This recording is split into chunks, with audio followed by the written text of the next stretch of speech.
India's number 1 varicose veins hospitals ఐబీసీను సంప్రదించండి. మీ నొప్పి లేని ప్రయాణాన్ని ప్రారంభించండి. అందరికీ నమస్కారం. నా పేరు మాధురి. మీరు చూస్తున్నది సుమన్ టీవీ నెట్వర్క్. ప్రస్తుతానికి మనతో పాటు ఉన్నారు retired bank manager, senior agency partner in Kotak life insurance Jyothi garu. నమస్కారం జ్యోతి గారు. నమస్తే అండి. జ్యోతి గారు, లైఫ్ ఇన్సూరెన్స్ అన్నది, హెల్త్ ఇన్సూరెన్స్ అన్నది ఈ రోజుల్లో వెరీ కామన్. అండ్ కొంతమందికి మాత్రం దీనికి సంబంధించిన అవగాహన లోపం కూడా చాలా ఎక్కువ ఉందండి. సో అంటే వాళ్ళ ఫైనాన్షియల్ స్టేటస్ బట్టి కూడా మనకు అవసరమా, మనకి రావట్లేదు కదా, మనం మళ్ళీ ఖర్చు పెట్టడం అవసరమా, వేస్ట్ కదా, మనం యూజ్ చేసుకోం కదా హెల్త్ ఇన్సూరెన్స్ అని చెప్పేసి అంటూ ఉంటారు. అసలు హెల్త్ ఇన్సూరెన్స్ అన్నది ఎంత important, at the same time life insurance అనేది ఎంత ఇంపార్టెంట్, అండ్ ప్రతి ఒక్క మనిషికి వాళ్ళ లైఫ్లో చేసుకోవాల్సిన ఇన్సూరెన్సెస్ ఏమేమి ఉన్నాయా అన్నది తెలుసుకోవాలనుకుంటున్నామండి. ఓకే అండి. మీరు ఇన్సూరెన్స్ అన్నప్పుడు నేనేం చెప్తా అంటే, నేను లైఫ్ ఇన్సూరెన్స్లో ఉన్నా కాబట్టి నేను లైఫ్ ఇన్సూరెన్స్ ఇంపార్టెన్స్ ఫస్ట్ చెప్తా. ఎలాగంటే, మనము సపోజ్ ఒక వెహికల్ కొనుక్కున్నాం, ఒక మంచి క్రేటా కార్ తీసుకున్నాం, ఒక 20 lakhs పెట్టి ఇమీడియట్గా ఇన్సూరెన్స్ చేసుకుంటాం. ఎందుకంటే వితౌట్ ఇన్సూరెన్స్ మనం we cannot take it to road, మనం డ్రైవ్ చేయలేం కాబట్టి అక్కడ కంపల్సరీగా తీసుకుంటున్నాం. దట్టు అమ్మో కార్కి ఏమైనా అయితే ఎలాగా అని. అలాగే ఒక హౌస్ కొనుక్కుంటే దానికి ఇన్సూరెన్స్ చేసుకుంటాం. నేనేమంటానంటే, ఒక కారు డ్యామేజ్ అయినా ఇంకో కారు కొనుక్కోవచ్చు మనం. ఇల్లు కూడా అంటే కష్టం, కానీ ఇవి మెటీరియల్ ప్రోడక్ట్స్, ప్రాపర్టీస్ అంటారు కదా, వీటికి ఏమైనా మనం చేసుకోవచ్చు. బట్ బాధాకరమైన విషయం ఏంటంటే, ఇవన్నీ ఇన్సూరెన్స్ చేసుకున్న మనం లైఫ్ ఇన్సూరెన్స్ అని దగ్గరికి ఎందుకు చిన్న నిర్లక్ష్యం వహిస్తున్నాం అంటే, ఒక కారుకి ఇచ్చినంత ఇంపార్టెన్స్ మన లైఫ్కి ఎందుకు ఇవ్వలేకపోతున్నాం? మీరు అన్నట్టు ఇది అవగాహన లోపం ఒకటి. తర్వాత ఎందుకులే మనం ఇన్సూరెన్స్ కట్టుకుని మనం తర్వాత వచ్చేది అన్న ఒక చిన్న అపోహ. ఇక్కడ నేను చెప్పేది ఏంటంటే, మనము ఈ వెహికల్ ఇన్సూరెన్సు, హెల్త్ ఇన్సూరెన్సు, ఇంకా మిగతా ఇన్సూరెన్స్లు ఎలా తీసుకున్నాం, వీటన్నింటికన్నా లైఫ్ ఇన్సూరెన్స్ ఇంపార్టెంట్. ఎందుకంటే సపోజ్ ఒక వ్యక్తి ఉన్నాడు, ఇక్కడ మనం ఉదాహరణకి నిన్న జరిగిన దుర్ఘటనే తీసుకుందాం, అహ్మదాబాద్ ఫ్లైట్ క్రాష్. అది ఫ్లైట్ ఎక్కే వాళ్ళు ఎవరు అనుకోలేదు, వాళ్ళ కుటుంబం వాళ్ళు కూడా అనుకోలేదు. ఫ్లైట్ ఎక్కి హ్యాపీగా అందరూ జనరల్గా వెంటనే రిలాక్స్ అవుతారు. అలాంటి వితిన్ సెకండ్స్ అలా అవుతుందని ఎవరు ఊహించారు. అంటే ఇక్కడ ఏంటి మనం గమనించాల్సింది, ఇన్ని ఇన్సిడెంట్స్ చూసినా లైఫ్ ఈజ్ సో అన్ప్రెడిక్టబుల్. అంటే డెత్ అన్నది ఎప్పుడు వస్తుందన్న తెలియదు. అలాంటప్పుడు నేనేమంటానంటే, లైఫ్ ఇన్సూరెన్స్ అన్నది మనకి ఒక రక్షణ కవచం. అంటే మనం అన్ని షీల్డ్స్ వేసుకుంటున్నాం, మనకి భగవంతుడు ఇచ్చిన ఇంత విలువైన ఈ జీవితానికి మాత్రం రక్షణ ఇవ్వట్లేదు. అంటే ఎందుకులే అన్న చిన్న నిర్లక్ష్యం. ఇప్పుడు నిన్న దాంట్లోనే ఒక సపోజ్ నేను ఎగ్జాంపుల్ చెప్తాను. ఒక 35 years పర్సన్ ఉన్నాడు. అతను ఒక మంచి కంపెనీలో సాఫ్ట్వేర్ ఇంజనీర్, ఒక 40-50 lakhs సెండ్ చేస్తున్నాడు. వాళ్ళకి మంచి లైఫ్ స్టైల్ ఉంది. భార్య ఒక 3 years బేబీ ఉన్నారు. చాలా మంచి లైఫ్ స్టైల్లో ఉన్నారు. మరి ఈరోజు వాళ్ళ పరిస్థితి ఏంటి? ఆ 30 years అతను పెద్దగా సేవింగ్ కూడా చేయలేడు. ఇప్పుడు ఒక 60 ఏళ్ల వ్యక్తి అంటే సపోజ్ అతనికి జీవితంలో ఎంతో అంత కూడబెట్టుకుంటాడు, అతని జీవితం కూడా ఆల్మోస్ట్ అయ్యింది, అతని ఫ్యామిలీ సెటిల్ అవుతుంది. సో ఆ కేసు తీసుకోవద్దు, మనం ఇదే తీసుకుందాం. ఇలాంటప్పుడే లైఫ్ ఇన్సూరెన్స్ ఇంపార్టెన్స్ మనం గమనించాలి. ప్లస్ ఇంకోటి ఎలా ఆలోచిస్తారంటే, ఎవరైతే బయటకు వెళ్ళి ఎర్న్ చేస్తున్నారో వాళ్ళకి సంబంధించే తీసుకుంటూ ఉంటారు యాక్చువల్గా. సో అలా కాకుండా ఇంట్లో ఉన్న వాళ్ళు, ఒక వైఫ్ అండ్ హస్బెండ్ చూసుకుంటే హస్బెండ్ తీసుకుంటాడు, వైఫ్ నేను ఇంట్లోనే ఉంటాను కదా, నాకేంటి అవసరం అని అనుకుంటూ ఉంటారు. ఇది చాలా పెద్ద అపోహ. అంటే మరణం అన్నది బయట వాళ్ళకే రావాలని లేదు కదా. లైఫ్ ఉన్న ప్రతి వాళ్ళకి మరణం అన్నది ఇన్ఎవిటబుల్. సో అది దట్టు లైఫ్ ఇన్సూరెన్స్ వస్తే అంటే చాలామంది అనుకుంటారు దీనికి ఇస్తారా లేదా, ఇలా అయితే ఇస్తారా లేదా అన్న అపోహలు కూడా ఉన్నాయి. బట్ లైఫ్ ఇన్సూరెన్స్లో ఏంటంటే, ఏ కంపెనీ అయినా మరణం అన్నది ఎలాంటి మరణమైనా ఇస్తారు. అది ఫ్లైట్ క్రాష్ అవ్వక్కర్లేదు, రోడ్ యాక్సిడెంట్ అవ్వచ్చు, లేకపోతే ఫైర్ యాక్సిడెంట్ అవ్వచ్చు, ఇలా ఇన్ని ఉన్నాయి.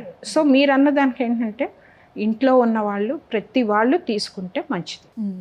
అలానే ఇంకొకసారి ఏమవుతూ ఉంటుందంటే అండి, ఇప్పుడు అంటే ఒక మనిషి బయటికి వెళ్ళి వచ్చేంత వరకు మనకి గ్యారెంటీ లేదు. అవును. సో అలాంటప్పుడు ఇప్పుడు హెల్త్ ఇన్సూరెన్స్లోనే మనకి అంటే లిమిటెడ్గా ఫైనాన్షియల్గా పెద్ద స్ట్రాంగ్గా లేని వాళ్ళు, సో వాళ్ళ ఇంటిల్లిపాది కూడా లైఫ్ ఇన్సూరెన్స్ తీసుకోవాలి అంటే, సో మరి వాళ్ళు కూడా లెక్కలు వేసుకుంటూ ఉంటారు కాబట్టి వాళ్ళు ఏ విధంగా తీసుకోవడానికి అవకాశాలు ఉంటాయంటారు? అంటే నేను చెప్పేది ఏంటంటే, ఇంటిల్లిపాది కాకపోయినా కనీసం బ్రెడ్ విన్నర్ అంటాం మనం. బ్రెడ్ విన్నర్ అంటే సంపాదన ఎవరు చేస్తున్నారో వాళ్ళకైతే ఖచ్చితంగా లైఫ్ ఇన్సూరెన్స్ ఉండాలి. ఎందుకంటే వాళ్ళు తెచ్చిన ఆదాయం మీద కదా కుటుంబం అంతా ఆధారపడి ఉంది. ఓవర్ నైట్ ఆ వ్యక్తికి ఏమైనా అయిన రోజు కుటుంబం అంతా రోడ్డున పడుతుంది. సో దీనికి ప్రీమియం కట్టుకోవాలి. అంటే మీరు అన్నట్టు నేను కట్టుకున్న ప్రీమియం ఏమిటి ఉపయోగం నాకు అనుకుంటే, అంటే నేనేం చెప్తా అంటే, ఇప్పుడు నా ఎక్స్పీరియన్స్లో నాకు ఇంత వైడ్ ఎక్స్పీరియన్స్ బ్యాంకర్గాను ఇక్కడ ఉన్నప్పుడు చాలామంది అడుగుతారు, ఏమంటే జీవితం అంతా ప్రీమియం కట్టుకుంటాను, నాకేమీ అవ్వదు, అప్పుడు నాకు డబ్బులు వస్తాయా? నాకు రావు కదండి అంటే నేను అంటాను, ఏమంటే జీవితం అంతా మీరు ఆరోగ్యంగా హ్యాపీగా ఉండడం కన్నా మీకేం బెనిఫిట్ కావాలి? అంతే కదండి. అంటే ఇప్పుడు ఇన్సూరెన్స్ కట్టుకున్నాము అని మనకి ఏదో జరగాలని మనము అనుకోము, ఇన్సూరెన్స్ కంపెనీ కూడా ఎప్పుడూ అనుకోరు. ఎవరైనా మనం క్షేమంగా ఉండాలని అనుకుంటాము, అనుకోనిది జరిగినప్పుడే ఇన్సూరెన్స్ అన్నది ఒక ప్రొటెక్షన్ మీకు, వాళ్ళకి, కుటుంబానికి. ఓకే. అంటే ఎలా ఉంటుంది అంటారు ఇప్పుడు ప్రతి వాళ్ళకి? అంటే చిన్నగా సంపాదించే వ్యక్తి నుంచి ఇప్పుడు లక్షలు సంపాదించే వ్యక్తి వరకు వాళ్ళలో డిఫరెన్స్ ఉంటుంది, వాళ్ళు కట్టుకునే ప్రీమియంలో మనకి డిఫరెన్స్ ఉంటుంది. సో ఇప్పుడు బేసిక్ లెవెల్ వాళ్ళ గురించి మనం మాట్లాడుకున్నట్లయితే, సో వాళ్ళకి ఎంత ఫీజిబుల్గా ఉందంటారు ఈ ఇన్సూరెన్స్ అన్నది? అంటే ఇక్కడ ఎలాగంటే ఇన్సూరెన్స్లో క్యాలిక్యులేషన్ చేస్తారు, వాళ్ళ ఇన్కమ్ని బట్టే ఇస్తారు. అంటే ఇప్పుడు నా ఇన్కమ్ని మించి కంపెనీ ఇవ్వదు. అంటే ఉజ్జాయింపుగా చెప్పాలంటే మీ యాన్యువల్ ఇన్కమ్కి ఒక 20 to 25 times వరకు మీకు ఇన్సూరెన్స్ కవరేజ్ ఇస్తారు, దానికి సరిపడా ప్రీమియం ఇస్తారు. అంటే మీరు అంతవరకే తీసుకోగలరు. ఇప్పుడు నాకు 10 లక్షలు శాలరీ ఉండి నేను 10 కోట్లు తీసుకున్నా అన్న కంపెనీ ఇవ్వదు. ఎందుకంటే నీ లైఫ్ వాల్యూ, మీరు ఒక హౌస్కి ఎలా వాల్యూ కడతారో అది మన లైఫ్కి కూడా క్యాల్కులేట్ చేసుకుని దాన్ని బట్టే ఇస్తారు పాలసీ. సో ప్రతి ఒక్కరికి కూడా తీసుకునే అర్హత ఉంది అయితే ఇన్సూరెన్స్? అర్హత ఉంది. అంటే ఇన్కమ్ ఉన్న ప్రతి వాళ్ళు తీసుకోవచ్చు.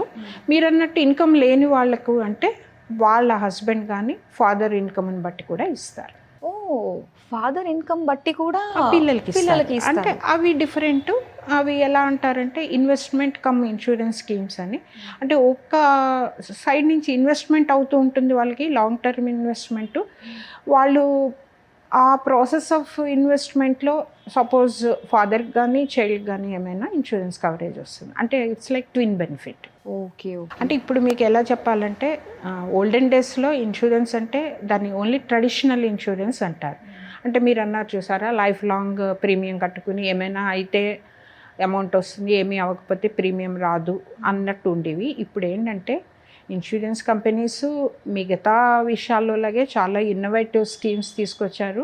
అంటే ప్రతి కంపెనీ కూడా పాలసీ హోల్డర్కి ఎంత మంచి బెనిఫిట్ ఇవ్వగలమా అన్న తాపత్రయంలోనే day by day innovative schemes ఇస్తున్నారు.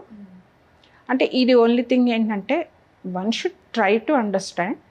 ఇక్కడ మనకి బాధాకరమైన విషయం ఒకటి చెప్పాలి ఏంటంటే, మన దేశంలో only 6% are covered under insurance, under life insurance, if you believe it. Exactly.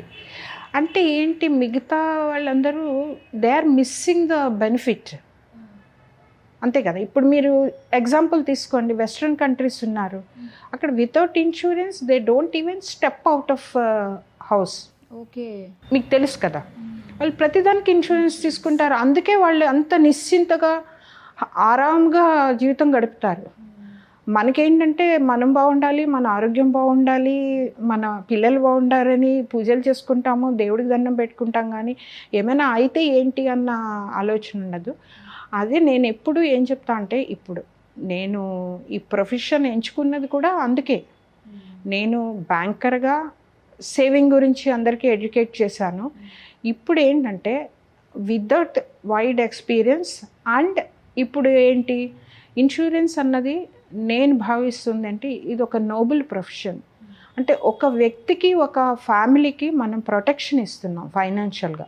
అంతే కదండి. అవునండి.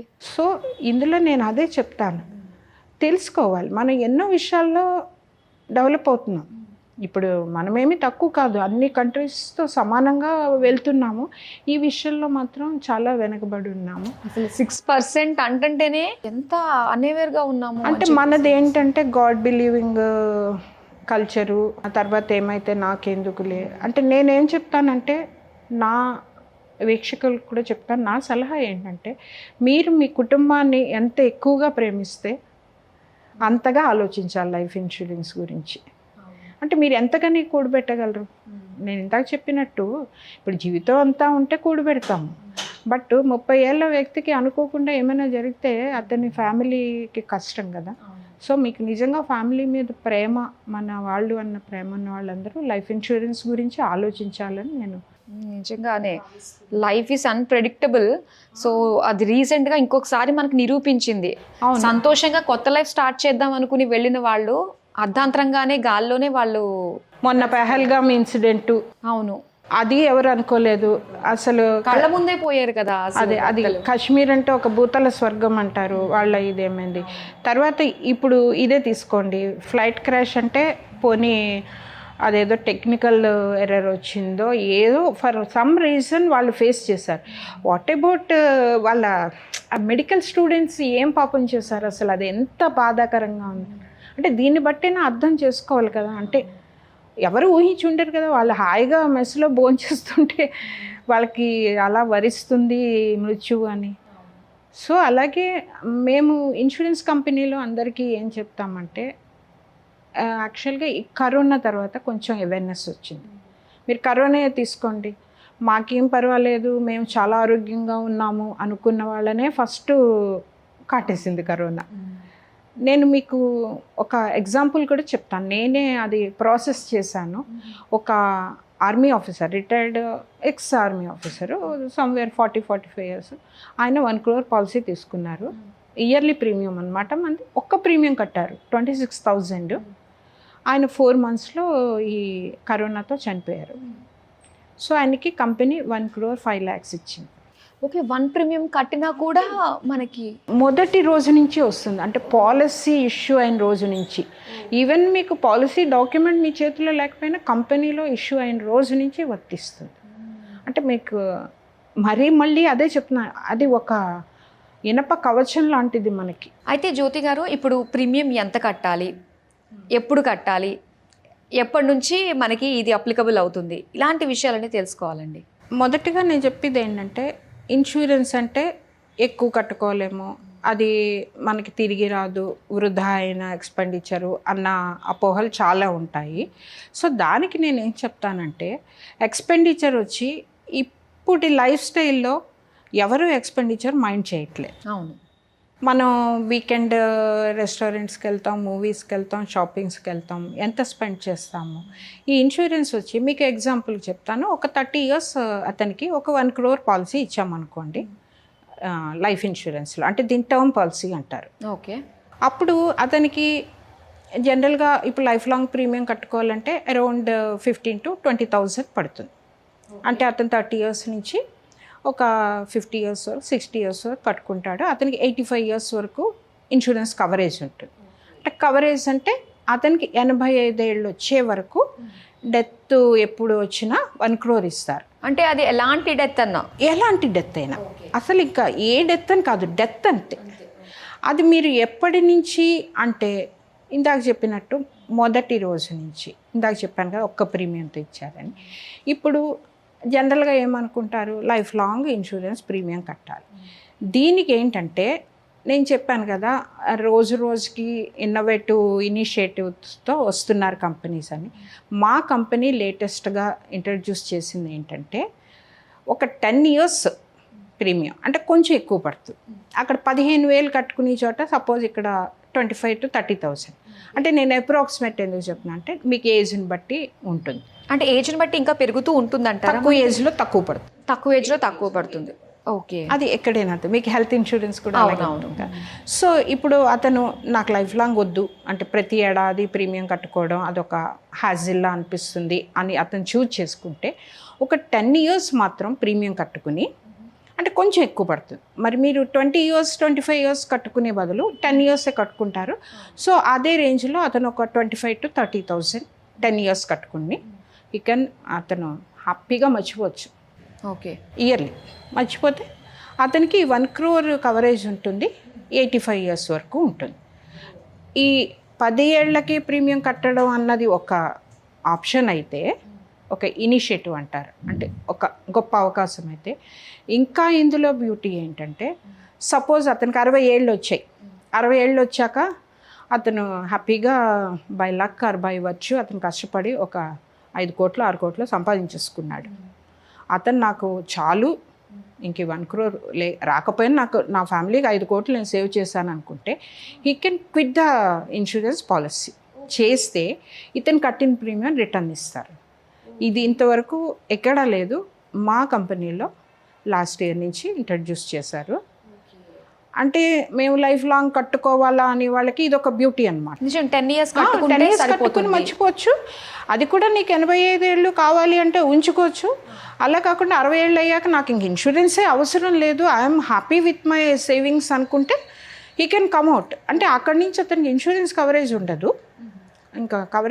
అతను ఇన్సూరెన్స్లో లేడు. బట్ ఈ ప్రీమియం ఏదైతే కట్టాడో అతను ముందు 10 years అది అతను రిటర్న్ చేస్తారు. అది కూడా రిటర్న్ వచ్చేస్తుంది. అంటే ఇంక ఇన్సూరెన్స్ ఉండదు. బట్ అతని డబ్బులు అతనికి వచ్చాయి కదా. ట్రెడిషనల్ దాంట్లో ఏంటంటే అతను కట్టింది అతనికి రాదు, ఓన్లీ ఆన్ డెత్ క్లెయిమ్ వస్తుంది. చాలా బాగుంది ఇది. సో ఇది ఇయర్లీ వన్స్ కదండి, కావాలనుకుంటే మనం ఇయర్లీ ట్వైస్ కట్టుకోవచ్చు, హాఫ్ ఇయర్లీ, క్వార్టర్లీ, మంత్లీ కట్టుకోవచ్చు, అలా చేసుకోవచ్చు. బట్ ఎందుకంటే ఇప్పుడు అందరూ బిజీగా ఉన్నారు కదా, ఒక పాలసీ మిస్ అయినా కూడా పాలసీ ల్యాప్స్ అవుతుంది. సో మేము ఒక సలహాలా ఏమిస్తాం అంటే ఇయర్లీ కట్టేసుకోండి, ఒకేసారికి అయిపోతుంది కాబట్టి ఆ ఇయర్కి అయిపోతుంది కదా. చాలా బాగుందండి. సో మీరు చెప్పిన ఈ 10 yearsది ప్రతి ఒక్కరికి కూడా కాస్త ఈజీగా అనిపిస్తుంది. లైఫ్ లాంగ్ కట్టుకోవాల్సిన అవసరం లేదు, ఈ 10 yearsే మనం కాస్త ఎక్కువ కట్టుకుంటే మనకు వచ్చేస్తుంది అనుకున్నప్పుడు చాలా బాగుంది ఇది. సో మొత్తం మీద దీన్ని బట్టి అర్థమైంది ఏంటంటే ఇన్సూరెన్స్ని ఎవరు కూడా మిస్ చేసుకోకూడదు. అది ప్రతి దాంట్లో కూడా ఇన్సూరెన్స్. ఇప్పుడు మనం టికెట్ బుక్ చేసుకున్న బస్కి, ట్రైన్కి, ఫ్లైట్కి, ఇవన్నీ కూడా చాలా మంది ఎందుకులే ఒక 100 rupees దగ్గర ఆలోచిస్తూ ఉంటారు. ఎగ్జాక్ట్లీ. ఇప్పుడు నేను ప్లేన్ క్రాష్కి ట్రావెల్ ఇన్సూరెన్స్ పెట్టుకుంటే, అవును, అంటే అక్కడ మనకి నీట్ ట్రావెల్ ఇన్సూరెన్స్ అని ఒక ఆప్షన్ ఉంటుంది వాళ్ళు టికెట్ బుక్ చేస్తున్నప్పుడు. మనం అంటే ఎవరు అది చూడము, అసలు టిక్ అవసరం లేదులే అనుకుంటా.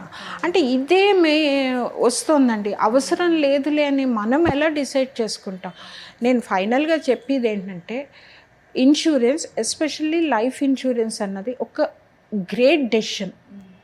అంటే if you love your family. నిజంగా చాలా బాగా తెలియజేశారండి లైఫ్ ఇన్సూరెన్స్కి సంబంధించి, దాని ఇంపార్టెన్స్ గురించి. సో అందులో ఉండే ఆ ప్రీమియం, ఆ పాలసీలకి సంబంధించి సో చక్కగా మాకు వివరించినందుకు thank you so much. Thank you అండి.